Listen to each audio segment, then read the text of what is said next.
ঘরে যদি প্রথম কন্যা সন্তান আসে, ওই ঘরটা আল্লাহ বরকতময় করে দেয়। যতটা কন্যা বাবার জন্য ততটা জান্নাত। সুবহানাল্লাহ, যতটা কন্যা ততটা জান্নাত। এরপরে যখন কারো স্ত্রী হয়ে যায়, ইসলাম বলে খায়রুকুম খায়রুকুম লি আহলিহি, তোমাদের মধ্যে ওই ব্যক্তি, ওই পুরুষ আল্লাহর কাছে বেশি সেরা যে তার স্ত্রীর কাছে সেরা। এজন্য সম্মানিত ভাইয়েরা, যারা আমার কথা শুনছেন, আমরা যদি আল্লাহর কাছে প্রিয় হতে চাই, আমরা কিন্তু আমাদের স্ত্রীদের কাছে প্রিয় হতে হবে, স্ত্রীদের সাথে ভালো সম্পর্ক রাখতে হবে। স্ত্রীকে আগে সালাম দেন, স্ত্রীকে ভালোবাসুন, স্ত্রীর নানা ধরনের কাজের প্রশংসা করুন, দেখবেন ঘরটা জান্নাতের টুকরা হয়ে গিয়েছে। এরপর আপনার স্ত্রী যদি সন্তান সম্ভবা হয়, ইসলাম বলে বাচ্চা ডেলিভারি দিতে যেয়ে যদি কোনো মা দুনিয়া থেকে বিদায় নেয়, আল্লাহ তাআলা কিয়ামতের দিন ওই নারীকে শহীদদের কাতারে দাঁড় করিয়ে দিবেন, তিনি শাহীদা। আর সহি সালামতে যদি বাচ্চা ডেলিভারি হয়ে যায়, ইসলাম বলে আল জান্নাতু তাহতা আকদামি উম্মাহাতিকুম, তোমাদের এই মায়ের পায়ের নিচে তোমাদের জান্নাত আমি লিখে দিলাম। সুবহানাল্লাহ। তো কত মর্যাদা ইসলাম বাড়ালো, বাড়াতে বাড়াতে নারীর মর্যাদা কোথায় নিয়ে গেল। শুধু ইসলাম মর্যাদাই নারীকে দেয় নাই, ইসলাম দিয়েছে নারীকে অধিকার। কি দিয়েছে? এখন অনেকে পত্র পত্রিকায়, মিডিয়াতে, টক শোতে ওরা বলতে চায় ইসলাম নারীকে ঠকিয়েছে, ইসলাম নাকি নারীকে অধিকার দেয় নাই। আমার প্রিয় বোনেরা, যাদের কানে আমার মাইকের আওয়াজ যাচ্ছে, খবরদার, এই সমস্ত ধোঁকাবাজদের কথা শুনবেন না। এরা অধিকারের আড়ালে আপনাদেরকে ঠকাতে চায়, এরা নারীকে বিজ্ঞাপনের পণ্য বানাতে চায়। পত্রপত্রিকায় একটা পেজ থাকে বিনোদন, ওই পেজে আপনাদেরকে অসম্মান করা হয়, ঠিক কিনা? নারীর সম্মান তখন ফুটে ওঠে যখন নারীর গায়ে থাকে হেজাব, যখন নারীর দেহে শোভা পায় পর্দা। এই হেজাব আর পর্দা নারীর অধিকার, এই হেজাব আর পর্দা নারীর অহংকার, এই হেজাব আর পর্দা নারীর আভিজাত্যের প্রতীক, এই হেজাব আর পর্দা নারীর রুচির প্রতীক। একটা নারী কতটা ভদ্র, কতটা ডিসেন্ট ম্যানারের, কতটা রুচিশীল, কতটা মার্জিত, এটা তার পোশাকে শোভা পায়। তার পোশাক দেখলে বোঝা যায় এটা কোন ঘরের মেয়ে, এটা কোন বংশের মেয়ে, এটা কোন এলাকার মেয়ে, তার বাবা কেমন, তার দাদা কেমন, তার ফ্যামিলি স্ট্যাটাস কেমন, তার পোশাক এটা বলে দেয়। এই জন্য হেজাব আপনার অহংকার, আপনার অধিকার, আপনি বুঝে নেন। নারী অধিকারের কথা যারা বলে এরা আপনাদের ঠকায়, এরা আপনাদেরকে বানায় বিনোদনের পণ্য, বিজ্ঞাপনের পণ্য, বিলবোর্ডের পণ্য, রূপালী পর্দায় নেকেড উলঙ্গ অবস্থায় আপনাদেরকে প্রদর্শিত করতে চায়, গল্প কবিতার উপন্যাসে আপনাদের সম্ভ্রমহানি করতে চায়। যারা এই নারী অধিকারের, নারী স্বাধীনতার কথা বলে, এদের ঘরের নারীরাই বেশি নির্যাতিতা। খুঁজে দেখবেন পত্রপত্রিকায় আমরা প্রায়ই দেখি এদের হাতেই এদের ঘরের কাজের মেয়েগুলো নির্যাতিতা হয়। এজন্য নারীদেরকে সম্মান দিয়েছে ইসলাম, শুধু সম্মান, স্ট্যাটাস আর মর্যাদাই দেয় নাই। খেয়াল করে শুনবেন বোনেরা, ইসলাম আপনাদেরকে দিয়েছে অধিকার, আপনাদের অধিকারগুলো বুঝে নেবেন। কি অধিকার দিয়েছে আপনাদেরকে? ইসলাম আপনাদেরকে দিয়েছে ইবাদতের অধিকার। আপনি ইবাদত করবেন, আপনার বাবা, আপনার স্বামী আপনাকে বাধা দিতে পারবে না। বিশ্বনবী বলেছেন লা তামনাউ ইমা আল্লাহি মাসাজিদ আল্লাহ, খবরদার আল্লাহর দাসীদেরকে আল্লাহর ঘরে যেতে বাধা দিও না। মহিলাদেরকে মসজিদে যেতে বাধা দেয়া যাবে না, কিন্তু আমাদের দেশে বাধা দেয় কি দেয় না? জুরিতে কি অবস্থা? হ্যাঁ, যেতে দেয় না, ঠিক না বলে, তাই না? কিন্তু শপিং মলে যাইতে দেয়, পয়লা বৈশাখ পালন করতে দেয়, 31st নাইটে নাচানাচি করতে দেয়, 21শে ফেব্রুয়ারিতে ফুল নিয়ে যেতে দেয়। আর ভালোবাসা দিবসের তো কোনো কথাই নাই। 14 ফেব্রুয়ারি ওই দিন নিয়ে মুখ খোলে না, 31st নাইট নিয়ে মুখ খোলে না। শপিং মলে গেলে নারীদের কারণে চলাই যায় না, এমন ভাবে চলে, ওইটা নিয়ে কথা বলে না। কিন্তু হেজাব পরে পুরুষ ঢুকবে এক রাস্তা দিয়ে, মহিলা ঢুকবে আরেক রাস্তা দিয়ে, ওইটার ব্যাপারে নাকি ফিতনা শুরু হয়ে যায়। এগুলো মূর্খ, এগুলো বুঝে না। ফিতনা হবে কেন? আপনি সিকিউরিটি দিবেন। বিষ্ণু বলেছেন, দেখেন কি অধিকার দিল, লা তামনাউ ইমা আল্লাহি মাসাজিদ আল্লাহ, আল্লাহর বান্দীদেরকে আল্লাহর ঘরে যেতে বাধা দিও না। বাবাও বাধা দিবেন না, স্বামীরাও বাধা দিবেন না। আস্তে আস্তে আস্তে আস্তে করে সমাজে এই পরিবেশ গড়ে তোলেন। এমন মসজিদ হবে, মসজিদের এক পাশ দিয়ে ঢুকবে পুরুষেরা, অন্য পাশ দিয়ে ঢুকবে নারীরা, যাতে কোনো ফিতনা তৈরি না হয়। আর মসজিদে ঢুকলে ফিতনা হবে কে বলেছে? মসজিদে তো নারীরা আসে ইবাদতের জন্য। এজন্য তাদেরকে যেন আমরা বঞ্চিত না করি। ইসলামের দেয়া নারীর প্রথম অধিকার হচ্ছে ইবাদতের অধিকার। কিসের অধিকার? ইবাদত অধিকার, নারীদেরকে বাধা দেয়া যাবে না। ইসলাম নারীকে 2 নম্বর যে অধিকারটা দিয়েছে সেটা হচ্ছে উত্তরাধিকার সম্পদে সম্পদ পাওয়ার অধিকার। বাবার কাছ থেকে সম্পদ শুধু ছেলেরাই পায় না, মেয়েরাও পাবে। এটা কার আইন? ইউসিকুমুল্লাহু ফি আওলাদিকুম লিযযাকারি মিসলু হাযযিল উনসায়াইন। আল্লাহ বললেন আমার দেয়া বিধান হচ্ছে বাবার সম্পত্তিতে শুধু ছেলেদেরই অধিকার নয়, মেয়েদের অধিকার আছে। ছেলে যদ্দূর পাবে মেয়ে পাবে তার অর্ধেক। আমার বোনেরা, আপনাদের অধিকার বাবার কাছ থেকে আপনারা বুঝে নেবেন। ছেলেকে যদি বাবা 2 লক্ষ টাকা দেয়, মেয়েকে দিতে হবে কয় লাখ? কথা বলো। 1 লাখ। ছেলেকে যদি বাবা 4টা প্রাইভেট কার কিনে দেয়, মেয়েকে দিতে হবে কয়টা? কার আইন? আল্লাহর আইন। এই আইনে উল্টাপাল্টা করা যাবে? ইউসিকুমুল্লাহু ফি আওলাদিকুম লিযযাকারি মিসলু হাযযিল উনসায়াইন, এটা আল্লাহর দেয়া আইন। এই আইনে উল্টাপাল্টা করা যাবে না। নারীদের অধিকার আছে সম্পদে। অনেক বাবা মা ছেলের হাতে সব তুলে দেয়, মেয়েকে কিছুই দেয় না, বলে মা তোর জন্য দোয়া করে দিলাম। কি করে দিলাম? দোয়া। তো দোয়া শুধু মেয়েদের জন্য কেন? ছেলেকেও তো দোয়া করবেন। ওয়ালাইকুম আসসালাম, বসেন। ছেলেকেও দোয়া করবেন, মেয়েকেও দোয়া করবেন। যে যেটা পাওয়ার উপযুক্ত প্রাপ্য, তার প্রাপ্যটা তাকে বুঝিয়ে এরপরে হাত তুলে দোয়া করবেন। তাহলে ইসলাম নারীকে ঠকায় নাই। অনেক মা আছে ছেলের পাতে ভালো ভালো খাবার দেয়, মেয়েকে ঠকায়, আছে না নেই? জুরিতে বোধহয় এগুলো চলে না।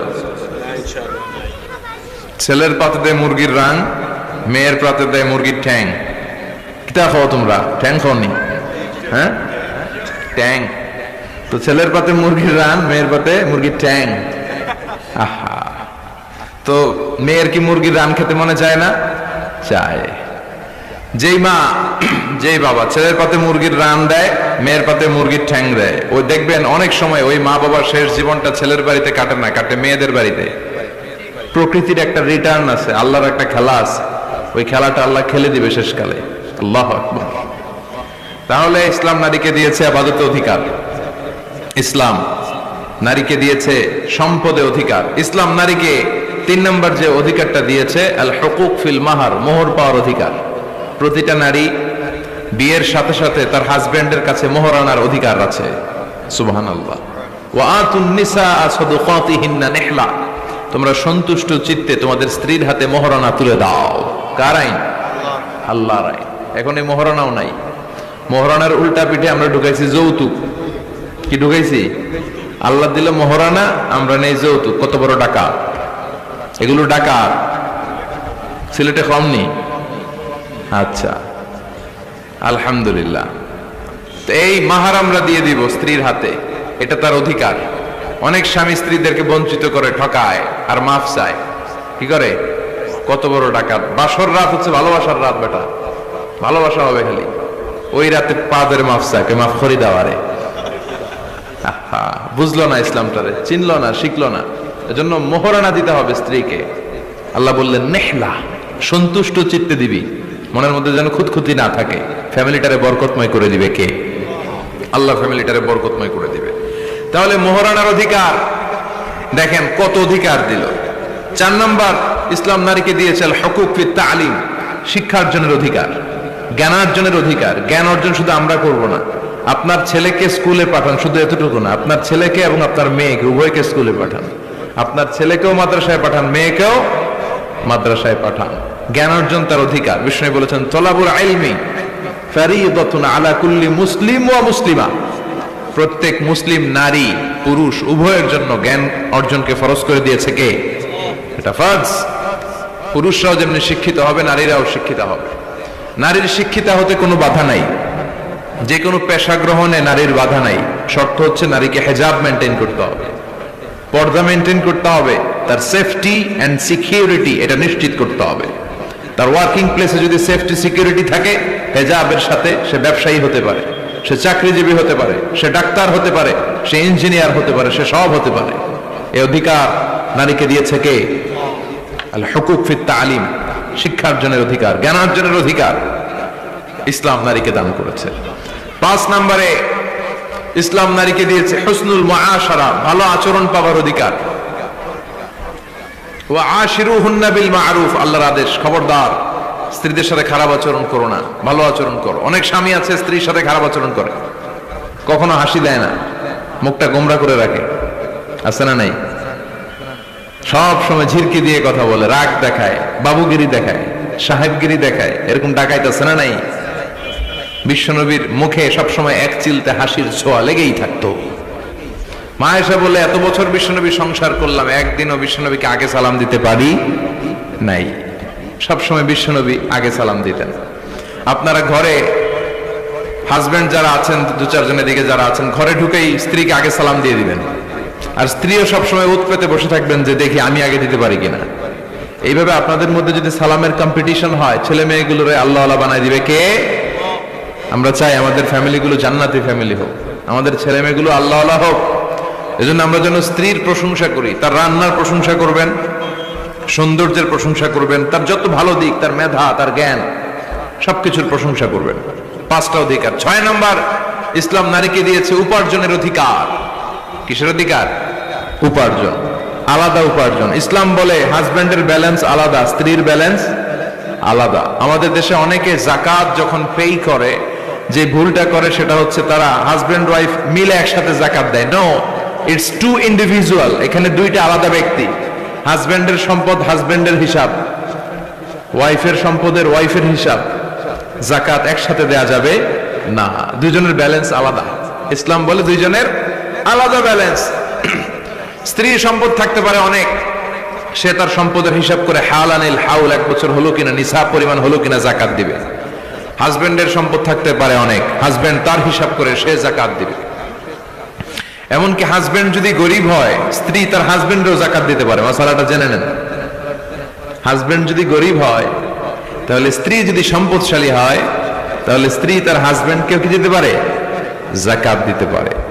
কিন্তু স্ত্রী যদি গরিব হয়, হাজব্যান্ড তার স্ত্রীকে যাকাত দিতে পারে না। এর কারণ স্ত্রীর ভরণ পোষণ দেয়া হাজব্যান্ডের দায়িত্ব, আর স্বামীরে চালানো বউয়ের দায়িত্ব না। সুবহানাল্লাহ পড়েন।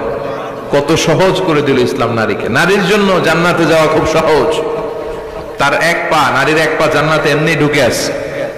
আর কিছু কাজ করলে, 4টা কাজ করলে বাকি পাটাও জান্নাতে ঢুকাই দিবে কে? বিশ্বনবী বলেছেন, 4টা কাজ যদি কোনো নারী ঠিকঠাক মতো এই দুনিয়ার বুকে করতে পারে, আল্লাহ তাআলা 8টা জান্নাতের দরজাই নারীর জন্য খুলে দিবে। 1 নম্বরে বিশ্বনবী বললেন, আল মারআতু ইযা সাল্লাত খামসাহা, কোন নারী যদি 5 ওয়াক্ত সালাত সময় মতো আদায় করে, ওয়া সামাত শাহরাহা, রমজানের রোজাগুলো ঠিকমতো রাখে, আতাআত বালাহা, স্বামীর আনুগত্য করে, ওয়া হাফিজাত ফুরুজাহা, নিজের লজ্জাস্থানের হেফাজত করে। 4টা, কয়টা? 5 ওয়াক্ত সালাত, রমাদানের রোজা, স্বামীর আনুগত্য। এখন এটা উঠে গেছে সমাজে। কে কার উপর ডমিনেটিং করবে এই নিয়ে গুতাগুতি আছে না নাই? কে বড় হবে, কে মশারি টাঙ্গাবে রাত্রে, কিলাকিলি আছে না নাই? হাজবেন্ডকে তুই টাঙ্গা, স্ত্রী কয় আমনে টাঙ্গান, আছে না নাই? আনুগত্য নাই, ছোট্ট খাট্ট বিষয় নিয়ে কিলাকিলি। এজন্যই ফ্যামিলির মধ্যে শান্তি নাই। আমার বোনেরা, এই যে মহিলা সমাবেশে আসছেন, যাদের বিয়ে হয়েছে, হাজবেন্ড পেয়েছেন, এই হাজবেন্ড আপনার হীরার টুকরা, এটা আপনার জান্নাত। বিশ্বনবী বলেছেন, আল্লাহ ছাড়া কারো পায়ের সামনে যদি সিজদা দেওয়া জায়েজ হতো, সবগুলো নারীকে বলতাম স্বামীর পায়ে সিজদায় লুটিয়ে পড়ো। আল্লাহ ছাড়া যেহেতু কারোর সামনে সিজদা দেয়া যায় না, তাই আমি এটা বলি না। যদি জায়েজ হতো, সব নারীকে বলতাম স্বামীর পায়ে লুটিয়ে পড়ো, স্বামী তোমার জান্নাত। 5 ওয়াক্ত সালাত পড়বেন, রমাদানের রোজা রাখবেন, স্বামীর আনুগত্য করবেন, নিজের লজ্জাস্থানের হেফাজত করবেন, নিজের সতীত্ব, নিজের সম্মানের হেফাজত করবেন। এই 4টা কাজ যদি কোনো নারী দুনিয়ার বুকে করতে পারে, তার জন্য 8টা জান্নাতের দরজা খুলে দিবে কে? আল্লাহ। এজন্য বোনেরা, আপনাদের জন্য ইসলাম পালন করা সহজ। আপনারা হচ্ছেন অনেক বড় একটা ইনস্টিটিউশন, কারণ আপনার ছেলে মেয়েদের প্রথম শিক্ষা প্রতিষ্ঠান আপনি নিজেই, তাই না? যারা সিলেটের ছেলে পেরে, এরা সিলেটি ভাষা পারে কেমনে? এর মার কাছ থেকে শিখে। ঢাকায় পোলা পানিটা ঢাকায় কয় কেমতে? ঢাকার মায়ের কাছে শিখে। নোয়াখালীর ছেলেরা নোয়াখালী হয় কেমনে? ছোটবেলা থেকে মা বলে নোয়াখালী, পানি রে কয় হানি, পান রে কয় হান। তো ছোট বাচ্চা এটাই শিখে। আমেরিকান ছোট ছোট বাচ্চা ইংরেজি পারে কেমনে? ওর মার থেকে শিখে। তাহলে মা প্রথম শিক্ষা প্রতিষ্ঠান নয়? মা হচ্ছে the first institution for every child. পৃথিবীর সব মানব শিশুর জন্য মা হচ্ছে প্রথম শিক্ষা প্রতিষ্ঠান। এজন্য আমি বলি, বাপ ভালো তার বেটা ভালো তাই, মা ভালো তার ঝি, গাই ভালো তার দুধ ভালো রে, দুধ ভালো তার ঘি। বাপ যদি ভালো তো বেটা ভালো, মা ভালো তো ঝি ভালো, দুধ গাই ভালো তো দুধ ভালো, দুধ ভালো তো ঘি ভালো, তাই না? এই নারীদের পেট হচ্ছে খনি, তেলের খনি, গ্যাসের খনি, স্বর্ণের খনির চেয়ে আমি বলি এটা দামি খনি। এই নারী যদি হেজাব মেনটেন করে, কোরআন পড়ে, সুন্নাহ পড়ে, তাহলে এই নারীর পেট থেকে বড় বড় আল্লাহওয়ালা বেরোবে, দেশপ্রেমিক লোক বেরোবে, ভদ্র, সালেহ, শহীদ, নবী, সিদ্দিকেরা বেরিয়েছে, ঠিক কিনা? আর এই একই নারী যদি ইসলাম না মানে, স্বামীর আনুগত্য না করে, সালাত না পড়ে, কোরআন সুন্নাহ না মানে, তাহলে এই পেট থেকে বড় বড় ডাকাত, দুর্নীতিবাজ, দেশের সম্পদ যারা লুণ্ঠন করে, অন্যকে হত্যা করে, জুলুম নির্বিচারে করে, এরকম ডাকাত বেরোবে। এই জন্য নারীরা সবচেয়ে বড় সম্পদ। বিষ্ণু বলেছেন, দুনিয়া কুল্লুহা মাতা ও খায়রু মাতাঈদ দুনিয়া আল মারআতুস সালিহা। এই দুনিয়ার সব কিছু হচ্ছে সম্পদ, আর এই সব সম্পদের মধ্যে সবচেয়ে দামি সম্পদ হচ্ছে নেককার নারীরা। তার মানে এই জুরিতে যা তোমরা দেখো সব সম্পদ, আর এই সব সম্পদের মধ্যে দামি সম্পদ এই প্যান্ডেলের ভিতরে যারা আছে, এরা নেককার না? নেককার না হলে ওয়াজ শুনতে আসতো? এই প্যান্ডেলের ভিতরে যে বোনেরা, এরা পৃথিবীর সবচেয়ে দামি সম্পদ। এজন্য নিজেকে চিনেন, নো দাই সেলফ। আপনারা যে কতটা দামি, আপনারা যে কতটা সম্ভাবনাময়ী, এটা একটু বুঝবার চেষ্টা করেন। আবার বিশ্বনবী নারীদেরকে অনেক বিষয়ে সতর্ক করেছেন যে খবরদার এগুলো করো না। নারীদেরকে টাইট ফিটিং জামা পরতে নিষেধ করেছেন। আল কাসিয়াত আল আরিয়াত আল মাইলাত আল মুমিলাত। কিছু কিছু বোনেরা এমন টাইট বোরকা পরে তার দেহের সব উঁচু নিচু ভাঁজ টের পাওয়া যায়, পুরুষরা আরো বেশি আকৃষ্ট হয়। এই বোনদের ব্যাপারে আমি বলি, বিশ্বনবী বলেছেন, লা ইয়াদখুলনাল জান্নাতা ওয়া লা ইয়াজিদনা রিহাহা। তারা জান্নাতে তো ঢুকবেই না, জান্নাতের ঘ্রাণও এদের নাকে লাগবে না। এখান থেকে জান্নাতে পৌঁছতে আরো 500 বছরের রাস্তা, এত দূরে থাকতেই জান্নাতের ঘ্রাণ আপনার নাকে এসে ধাক্কা দিবে। তারপর ওই নারীরা জান্নাতে ঢুকতে পারবে না। টাইট ফিটিং জামা আছে না নাই? এখন বোরকার মধ্যে অনেক ডিজাইন, ইদানি এদিকে কিছু ডিজাইন করে পরে, এদিকে করো না, এদিকে করো না, এদিকে করো না, চারটা গম্বুজ বানায় এই জায়গায়, আছে না নাই? এগুলো করে, তো এগুলো করলে তার পর্দার চেয়ে তার সৌন্দর্যের প্রকাশ আরো বেশি হয়ে যায়। এরপরে বিশ্বনবী নিষেধ করেছেন, ঝাঁঝালো পারফিউম দিয়ে বেরোতে নিষেধ করেছেন। আমার বোনেরা, নিজেদেরকে ক্লিন রাখবেন, পরিচ্ছন্ন রাখবেন অলওয়েজ।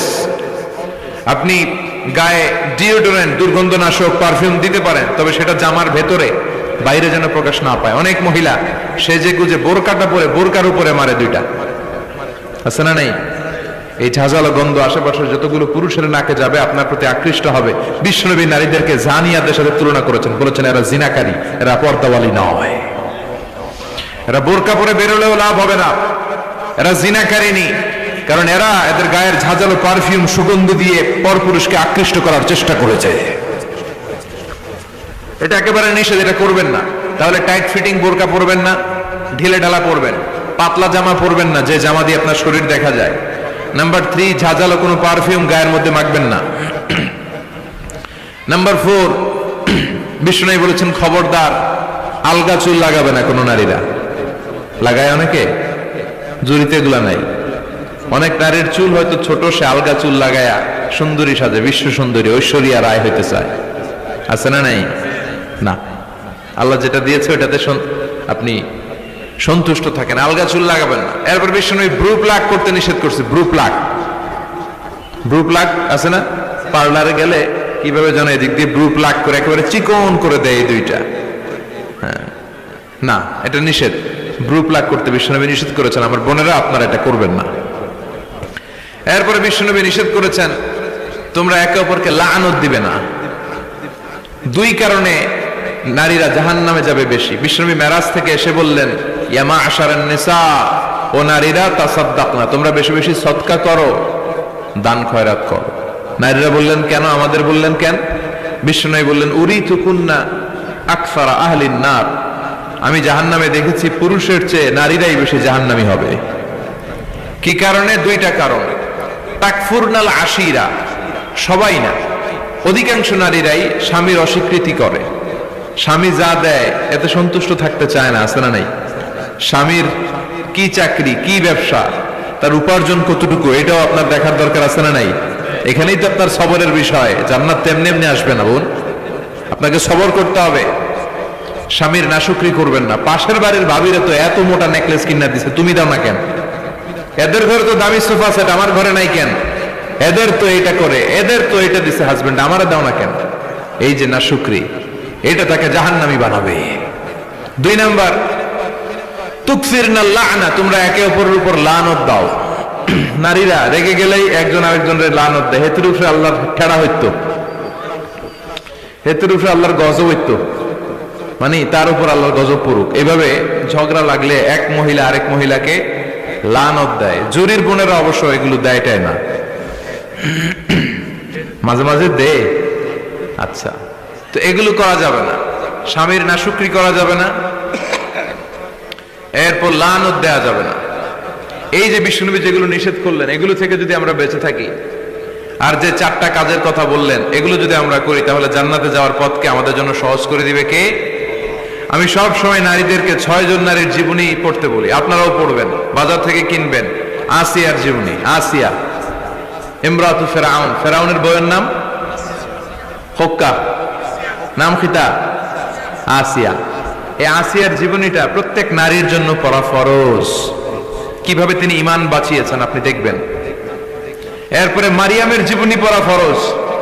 মারিয়াম আলাইহিস সালাম, কিভাবে তিনি ইবাদতে মশগুল ছিলেন।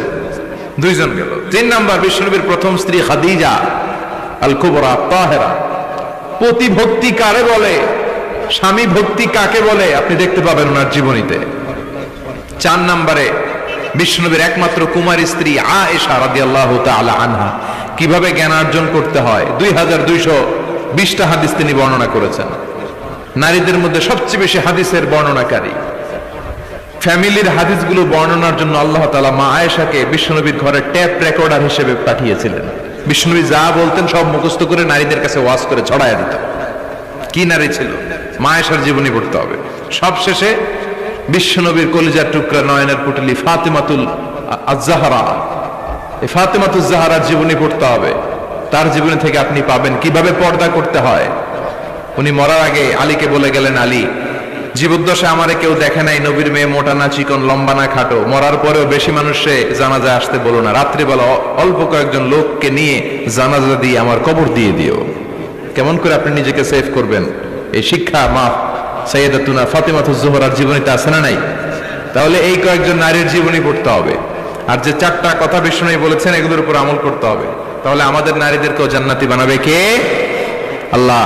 তুমি আমাদের মাদেরকে, বোনদেরকে, আমাদের নারীদেরকে তুমি খাদিজাতুল কুবরার মতো কবুল করো, আয়েশা সিদ্দিকার মতো মহিয়সী নারী হিসেবে কবুল করো, ফাতিমাতুজ জাহরার মতো এরকম পর্দানিশীল নারী হিসেবে কবুল করো। আল্লাহ তাআলা আমাদের সবাইকে কথাগুলো বুঝার ও আমল করার তৌফিক দান করুক। আমরা পড়ি আমিন। আপনারা সবাই ভালো থাকবেন, সুস্থ থাকবেন, সুন্দর থাকবেন, কোরআনের সাথে থাকবেন। সুবহানাকাল্লাহ।